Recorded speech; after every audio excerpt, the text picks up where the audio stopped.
Welcome back, guys. It's been a long time. So, this is the update for the hyper casual course. I'm sorry if my voice is not on point. I've been a bit sick these days, but yeah, I wanted to update this course, so let's do that. In this section, we are going to add a shop to our game. Cool. Okay, so under the UI game object, we are going to duplicate our menu, so Control D as usual, and rename it shop, like so. Perfect. Now we are going to change the color, so let's bring the alpha up a bit and make it maybe purple. Yeah, I think it's okay. Nice. After that, we are going to configure the purchase button. So this is going to be the button that players will use to unlock a random skin. All right, so let's rename it to purchase button, like so. Okay, we can also change the sprite maybe to the rounded container. All right, let's make it green. Yeah, green is okay. That way we are going to change the color of the text to something brighter. Okay, perfect. Let's polish this button a bit so we can add a shadow component to it, like so. Maybe bring it down a bit. Okay. And we can also add an outline component. So 3 pixels wide. Maybe increase the alpha of the outline. And yeah, it's pretty much okay. I like it. So we also want to remove the callback from the onClick event, so the play button pressed, because this is not the play button anymore. We can still keep this button sound because it's a button. We want it to play a sound. And what we are going to do is change the label of this text. So we are going to select it and change it to purchase, or maybe obtain. Anyway, purchase. Okay, let's focus it on the scene by pressing F.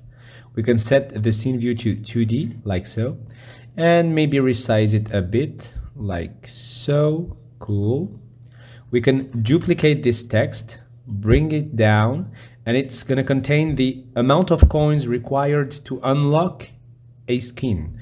So let's say the price of a skin will be 150 for now, but we can change that programmatically after we've made the shop manager script. Okay, so let's rename it to price text, like so.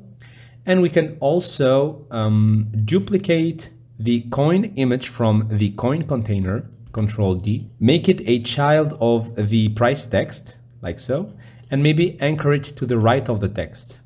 Okay, cool. So let's select the text, maybe diminish its size a bit because it's a bit too wide. Okay, we are going to align it to the right of the rect and move the coin image on the right of this text, something like that. Maybe a bit higher. Let's select it again.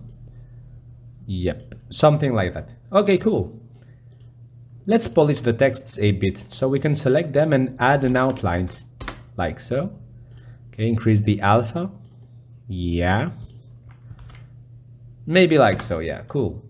All right, now what we can do is change the settings button because it's going to be a back button now, just to allow the player to go back to the menu after purchasing a skin or something. Okay, so let's rename it back button. And we are going to select an icon from a pack that I have in my other project, so the word course. So let's grab this very quickly. And of course, I'm going to attach it to this lesson. Okay. Okay, here it is. So let's double click it. Perfect. Now we can go down and see if we don't have any issues. Okay, so we won't need the sounds for these projects. And after that, we can import the package. Perfect. After it's imported, you can change the icon of our back button by pressing this little circle right here. And now we can see that we have a lot of icons. Awesome. So let's go up, maybe look for an arrow. I think this one is, yeah, this one is okay. All right. So now I think that we can add a shop label. So select any text, maybe the purchase text, Control D to duplicate it. Maybe make it a child of the shop panel and attach it to the top of the panel. Then we can break it down maybe at the same height as, so it was -100, like so. And we can rename it shop. Cool. Let's rename this to shop label or text, as you wish. And for the moment, I think that we are done with the shop. In the next session, we are going to see how to create the grid layout that contains the skins. Okay, let's do that.